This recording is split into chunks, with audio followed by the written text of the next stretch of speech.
All right, because of today's intraday's move significantly off its lows, there's a lot of chatter about a bounce in the market. But as we all know, the historical precedents don't lie. The tech sector is breaking down. Leadership is shifting towards safety, and this market is looking a lot more like the start of 2022 than the end of 2023. With these April 2nd tariffs looming, today's price action could be just part of this last calm before a very sharp storm. Let me show you what I'm watching and why it matters now. Today is Monday, March 31st, 2025. This is the Market Outlook from MarketScholars.com. My name is David Settle. All right, before we get going too far, I invite you to subscribe to our YouTube channel. This icon here, the red subscribe button down below. Click the thumbs up icon to like our video. Comment on anything that stood out to you today. Join our website at MarketScholars.com for free. Follow me on Twitter for more content between the videos, and join our Market Outlook Facebook group that we've created. All right, we're coming off a week here where fear quietly started to take the lead. Yields dropped hard, not because inflation's under control, but more because growth expectations are falling fast. We saw gold spike and the dollar rolling over. We saw safety sectors like utilities, consumer staples take the lead. These are classic late cycle signals. Consumer sentiment we saw on Friday is deteriorating, but core PCE is ticking up a little bit. And then we got tariffs coming on April 2nd, which is Wednesday this week. That's adding some fuel to this market that's already on edge a little bit. So the question going into this week isn't will we bounce? We were kind of expecting something like today to happen. The question is, what kind of bounce are we going to get, and what does it mean in this type of environment? Remember, the most deceptive rallies occur inside corrections. And right now, it seems like we got one of those brewing as we speak. Even though there are still a lot of traders kind of in the strong bull camp that think that this can take us up to new highs, that this is a good buy the dip opportunity. So let's jump into the charts and see what they're saying and see what kind of bounce we're getting here. As you can see, we rallied here today, only 0.5% from Friday's close, but as you can see, way off of this morning's low point. And for that matter, this morning's open as well. Both short-term sentiment lines popped. That's kind of what we were expecting, is that these bearish short-term sentiment would jump up to the upside, and they did. The near-term line looks like it's crossing slightly above the intermediate line. That's a very, very good sign for short-term sentiment, right? We are still dark pink shading in the red line. The intermediate line is still falling. It's still in bearish territory. We're still more than 2.5% below the moving average. And so we still have some room to come, but excuse me. But when we get, this 5% tag, which is, remember, that's kind of what we're looking for, is the 5% tag. And when we get it, will we fail at that point? As you can see, the low point, remember, 57.97 is the level that we need to get to get a 5%. We need to close at 57.97 or higher to be able to get a 5% tag to stick here on the chart. We got at a high point here, we're only 10 points away, 11 points away there. So we got really close before we fell back. But you can also see too, 57.97 is right here. So, the more we jump up, it's going to probably be above the moving average, which means we're going to get a bear tag being light green shading in the yellow line, light green shading coming from the intermediate line rising below 50, but above 20, and then the yellow line coming from us closing above. So we will close above at least the 30-day moving average when we get this rally, this 5% rally. That we may very well be kind of starting again here after a really strong day last Monday. We're kind of repeating that today. Let's take a look at the NASDAQ 100. Not as bullish. We did fill in the gap, right? We did fill in the gap, but it wasn't as bullish. The intermediate line was a little bit lower. The near-term line did finish above it regardless. So we came off some extreme lows in short-term sentiment, and we bounced slightly up above what is a pretty bearish intermediate line. Dark pink shading and a red line again there. Taking a look at the Dow Jones Industrial Average, a lot more bullish of a pattern. This is more of a piercing line where you gap down and then you come up and get to about at least the halfway point of a pretty strong bearish candle the day before. The near-term line is not above the intermediate line yet because the intermediate line wasn't as bearish, right? So we still have some room to go there, but the intermediate line is falling, so we do have dark pink shading in the red line. And you remember the Russell 2000, which actually is in correction, did not fill in all the gap, right? We did not close up above yesterday's low point. The near-term line did finish up above the intermediate line barely, but again, because the intermediate line is already so low, and the intermediate line actually is back below market sentiment here. Remember, market sentiment's pretty low because the Russell 2000 is already in a correction mode. So a little bit more of a bearish pattern there on the market forecast chart. When I take a look at the long-term chart, you can see, okay, that's a pretty bearish candle. We got some transition, but remember how that transition wasn't a bullish candle last week. And as a result, we, instead of reversing the trend, we continued. That's kind of the sign you look for when you get a transition candle. Remember, is a smaller body with, on a Hakinyashi body, candle, with an upper and a lower shadow. But closing back below prior lows or Hakinyashi closes. Also, for that matter, closing below the last couple of lows. Obviously, we're not closing below the low point that we had on the week of March 10th. The gap between the 10 and 40 week exponential moving averages is closing now to only 1%. So I don't think we're going to get significantly lower before we get this rally. We might actually end up with, again, a close that's at least above last week's low point by the time we're all said and done.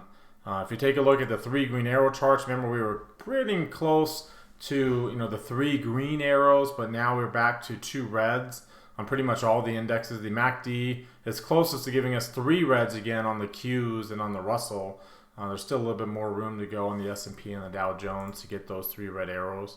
Let's take a look at some of these other. Let's take a look at the 2-line version of this chart here really quick. And you can see here that we are still below the 200-day. We're still way below the 8 and 17-day. In fact, at the lows, remember that it's you can see the PPO there, the gap between the 8 and 17-day averages. But when you look at how far below the 17-day moving average we are, we ended up closing pretty high. But at the lows of the day today, we're pretty low. But it's a higher low, much higher low than what we got here, even though it's a slightly lower low. So I think we're kind of diverging. We're getting a little bit of a positive divergence. Strong momentum, strong volume today. The stochastics dropped below, below 60, so it's out of bullish territory. Below its moving average just slightly. So we're not necessarily strongly bullish there, but we're not bearish either.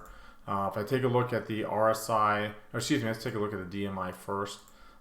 We are still well above 30 on the negative indicator. We're still easily below 20 on the positive. So still a pretty strong bearish pattern. The ADX is rising as a result. If I take a look at the RSI and CCI, they're also still at bearish levels below 50. We did jump a little bit back above 40 though, so that's a good sign. Here, let me bring this chart, because remember, this doesn't stop being red until we get back above 50. We are back below 0 in the CCI, but we're not below minus 100. So we're not as bearish as we could be. Yes, yes, we still have a mature bearish trend, which we don't typically get during normal pullbacks. And the rate of change is clearly negative, and we're only about a week away. What would be April the 9th so next week is when we're going to get to the pink shading. So the question will be whether we'll be above the pink shading by the time we get there. And again, by the time we get there by April the 9th, that's a few sessions away. Where are we going to be relative to getting a positive rate of change over 26 days? Are we going to peak at that point and roll back over? That's the question. I think we will. I think we'll get up to that 5% tag before April the 9th, before we get to that. And we'll get up above the blue line most likely. And the question will be whether we'll stay up long enough to end the trend, and whether we'll be able to actually break through with a positive breakout there. I don't think that that's the case. I think we'll get up there and fail at the moving averages, like at the if you look at, let me bring up SPX on this chart. Remember, 57.97 is where a 5% green tag is. So that's about right where my cursor is. So it's going to be above the 30, but still below the 50. And that 50 is dropping, so the 50 might be down closer to the 57.97 by the time we get there. But that's the area where we need to watch for failure, right? Because if we fail here, then that means we're probably going to be rolling over into April expiration, and obviously ultimately into May expiration as well. Let's take a look at the Bollinger Bands and the Keltner channels. You can see we are still in the lower quartile. The bandwidth is falling rapidly. It's inside the Keltner channel, so a big drop in momentum, though that is starting to slowly slow that decline in negative momentum. It doesn't look like we're headed towards like positive momentum. In fact, it looks like we might be kind of waning here and reversing to the downside. So we'll see what kind of positive momentum we get. Again, it's not the strongest move. That's why I don't think it'll be a move that breaks up to new highs. I think it'll be a kind of a sucker's rally, so to speak, like we talked about.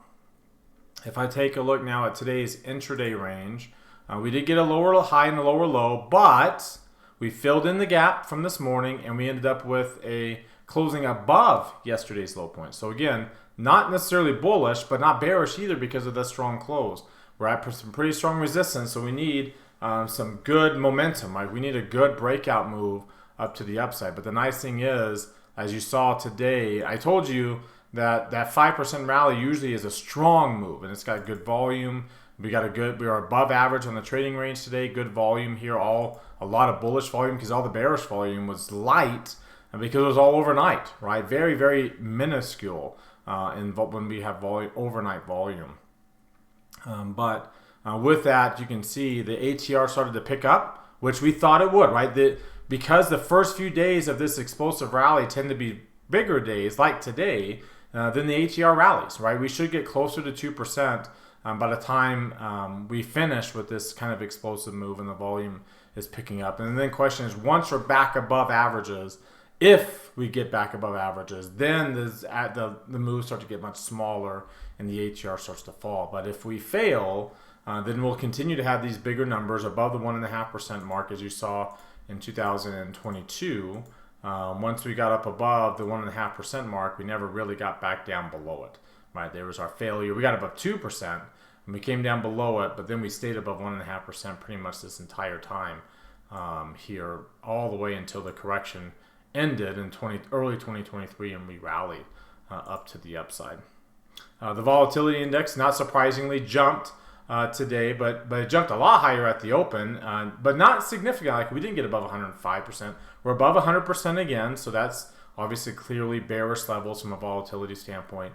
The VVIX jumped to close to 100, but it's not back up above 100. So again, like it was a strong move in volatility today, but not one that would sustain this bearishness throughout the rest of the week. I think the rest of the week we'll probably see more moves like we saw intraday today, where we continue to move higher, where we get the bulls of the world saying, hey, let's buy this dip, let's move up to new highs in the market. And the reality is, I don't think there's a lot of characteristics to prior failed bounces off of pullback lows that this current pullback and subsequent bounce has had that would suggest that we are unlikely to get back up to new highs and more likely ultimately after getting a bounce to then revert back down to new lows. That takes a week or two to develop, but in the meantime, over the next few days, while I'm on spring break no less, this will be our last market outlook video of the week until the weekend. But throughout the rest of the week while I'm gone on this spring break, I expect that we'll probably have a pretty good rest of the week here and a relatively low volatility, maybe not back to bullish levels, but not such a strong bearish volatility level, but enough again that by the end of the week the mood is a lot more positive than it was last night or even early this morning. All right, now let's talk about what's breaking this, what's impacting the markets here today from an intermarket standpoint. Look at gold, just taking off like a rocket here. Let's look at today though and see how we started the day versus how we ended the day. So you can see we started with stocks down big, 2.25% for the Qs and the Russell 2000, 1.5% for the S&P. International equities were getting hammered. It was all across the board. You can see everything ended up rallying. Developed markets still struggled, and the Qs ended up having probably the biggest gains, a little bit of a drop into the close on the small cap index. Commodities started off strong and finished near the highs of the day. Gold started off strong, finished pretty much at its highs of the day. Bonds started off really strong, caved back some of its gains while we had this rally, but when stocks rallied at the close, so did bonds. Again, not your typical risk appetite pattern. So bonds closed pretty much near the highs of its day too, and then the dollar was positive. Again, despite the fact that the S&P finished the day up 0.5%, all these safety trades, including real estate for that matter, all these safety trades all ended up strong, including in this case, commodity prices. Let's take a look at some of the charts for these different asset classes like commodities. That's a big breakout above the 200-day moving average. Remember, strong commodities is a kind of end of cycle pattern.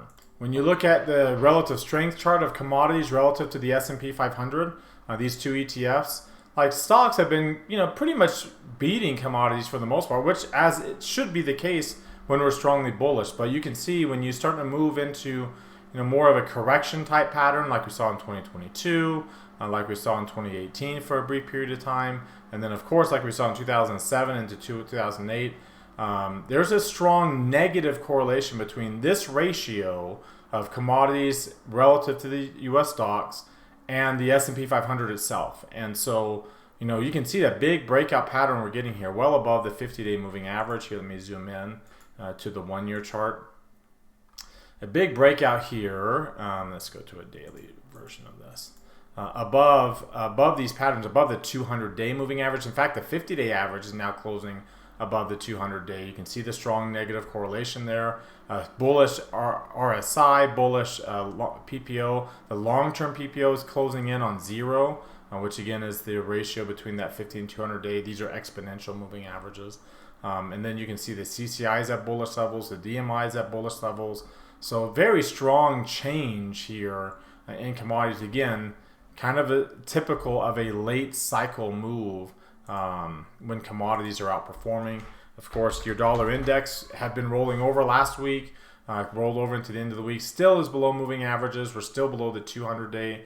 The MACD and stochastics appear more likely to be peaking than they are to be moving up, and helping push the dollar up. So I still see some downside weakness in the dollar, which means that there's probably going to be some more upside to this parabolic move we're getting in gold. I mean, this is pretty much the definition of parabolic moves. If I look at the DMI, which is what really measures best, how parabolic a move is going, you can see that the positive indicator is on the futures contract is at its highest level since back here last April, really taking off to the upside. If I look at the ETF, kind of doing the same thing with the ADX really moving higher.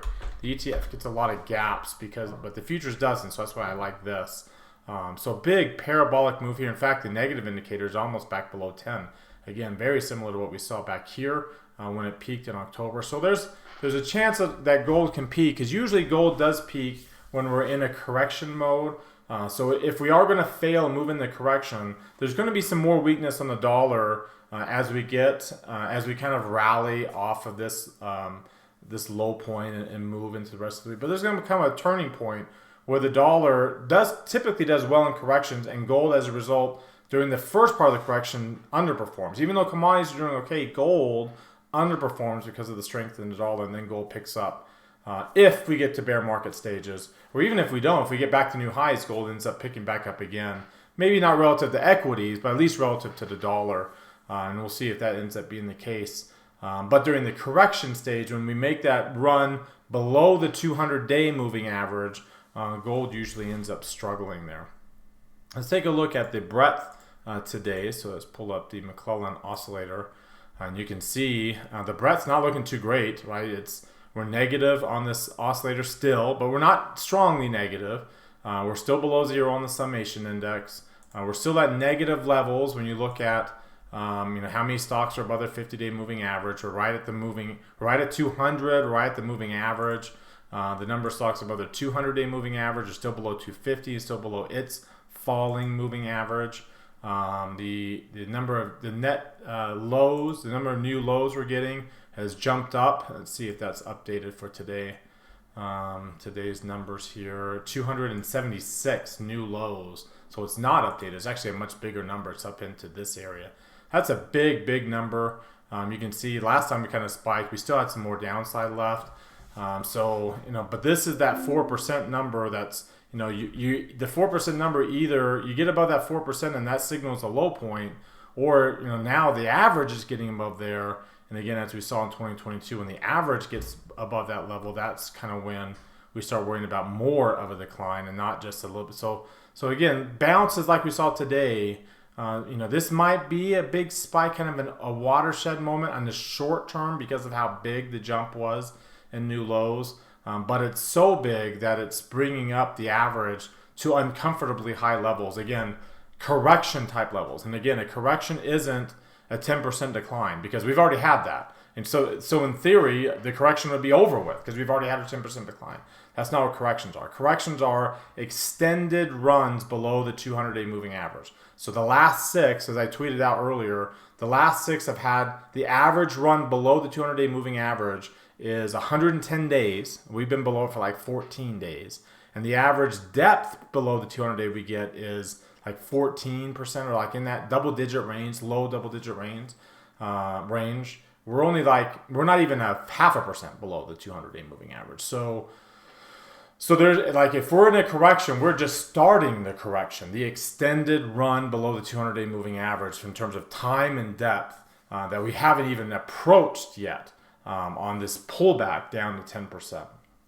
And again, that's, the new lows and the breadth here suggests that that this pullback to 10%, again, might not be the end to the lows, and for that matter, which may mean that the high that we've had, that we've come 10% off of, may be the high for most of this year, if not the entire year. Because if we do get into a correction, make that run below the 200-day, it's going to take months to get back to the 200-day, much less back up to new highs. So we might get to new highs by the end of the year, but it will be at the end of the year and not anytime soon, as you would expect if this were just a measly pullback. Let's take a look at the sector rotation, because that's the big deal, right? Look at that sector moves on a weekly chart. This is not the sector rotation you want to see. It's not the sector rotation that you want to see here. If you take a look at and I just did the Jedi symbol since I don't have the camera on. If you see the daily version, you can see the sectors that we want to be moving into the green are moving back down towards the red, and the sectors that we want to move to the red are slowly moving potentially back up into the green. So not the sector rotation we want to see. Again, XLK and how it's doing is the key sign for the market, and you can see it's well below its 17-week. The 8-week is crossed below. It's the relative strength chart for XLK relative to the market. It's just we're below the 200-day moving average. The 2022 correction got us to the 200-day moving average. This correction may be starting with us breaking the 200-day moving average. If I go back to like 2007, 2008, when that correction started. So back over in here, again, you can see when the correction started, we also broke the 200-day moving average. We kind of broke it too going into QE3.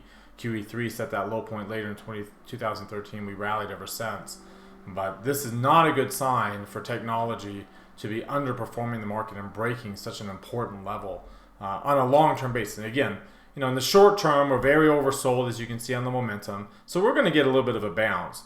But over the longer term, that's not a good break and not a good sign that we can, be moving up to new highs. Because, as you can see, the moves up to new highs seem to be getting shorter and not so bullish. Let's take a look at today's sector rotation here on this chart. Right in this chart here. And you can see, that again, the sectors that we want to be leading are not leading. They're down here. And if I look at just today alone and think, okay, let's take a look. It was such a good bullish day today. Let's see if it was led by the sectors we want to lead. Nope. All right, XOK and XLY started off weak, finished weak. In fact, the only two sectors, these are the sectors we want to lead because they're the biggest sectors. They got the momentum stocks in them. In a market cap weighted index, you want the biggest sectors with the biggest stocks leading the way higher. And they are the only two that underperformed. Then they did finish above zero, but they both underperformed. And look at staples leading the way higher and energy leading for most of the day. Those are not market leadership. That's not strong market leadership. It can be strong enough to lead to a 5% rally, but if they continue to lead most of this 5% rally, then the odds of us failing will jump significantly higher. Significant. That's why it's really important to pay attention to sector rotation and what sectors are leading, which ones aren't, especially when there's such big disparities between these big sectors. All right, and that brings us to our trade idea of the day, which is actually in that embattled consumer discretionary space, and that is DraftKings Big time drop on DraftKings, down nearly 20% below that 30-day moving average, which is the lowest of this past year. In fact, if I were to zoom out to since it started back in 2020, it's not the lowest of its history, right? It's been lower whenever we are really breaking down. If I take a look at the weekly chart, we may just be barely starting to break down. As you can see, we're let's see here. Let me pull up the actual symbol and we can see it. We're getting a death cross, right? The 10-week is crossing below the 40-week, and we had a brief little death cross over here that didn't go, and we stopped and we rallied along with the rest of the market last summer. But the last time before that, we ended up with a pretty significant decline going into the correction of 2022. And we're in that phase now. Pretty bearish candle, closing well below all these lows. So big time, we failed in reversing and continue to drop. You can obviously we have 3 red arrows on the stock, but we also broke. On Friday we broke below all these lows. Today we broke below the value area. So now the 1 year volume, 70% of this past year's volume is above us now, and there's not very much of it below us. To the downside, MACD and stochastic, so you can see are low. If I take a look at the weekly charts, you can see the MACD and stochastic are just getting bearish. The 8 and 17 weeks crossing the 30-week. So we might be emerging a new bearish move to the downside here with the breaking well above 30 on the negative, getting all the way up to 40, below 20. You can see the ADX is just rising above 20. It hasn't got to 25 yet. If I take a look at some of these other oscillators, obviously a big drop here in the RSI and the CCI down there at the bottom. If I look at the Ichimoku cloud, we are well below the cloud. The cloud is big and huge and pink, and the rate of change is way negative with a strong, mature, bullish trend. And then finally looking at the Bollinger Bands and the Keltner channels, we are breaking below both the lower Bollinger Band and the lower Keltner channel, with the bands inside the Keltner channels, but looking like they're about to jump back out. Probably one more day, and we're back to green dots, and the momentum is, moving back down to negative levels. So I decided to do on this trade is another bearish trade, going down to that low 20 delta. At the time, selling the 28, buying 3 strikes away.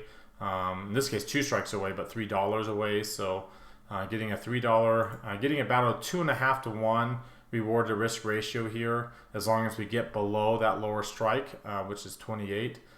28, if I look at the Bollinger Bandwidth chart here, you can see that 26 is the 1 standard deviation move. So getting to 28 by May expiration is well within a 1 standard deviation move. And remember, there's not a whole lot of resistance to the downside, so there's not a whole lot of support for this stock to move lower, because we are breaking a lot of the major support levels that it had with the last 2 days of declines. All right, well, that wraps us up for today. Thank you very much for watching. Remember to subscribe to our YouTube channel, hit that thumbs up icon, comment on the video, join us on marketscholars.com for free. Follow and like us on Twitter and Facebook as well. Have a great rest of your Monday night, everybody, and we'll start to see you at the end of the week. So have a happy first week in April. And I'll try to enjoy a little bit of a spring break here, and we'll see you on the weekend. Thanks, everyone.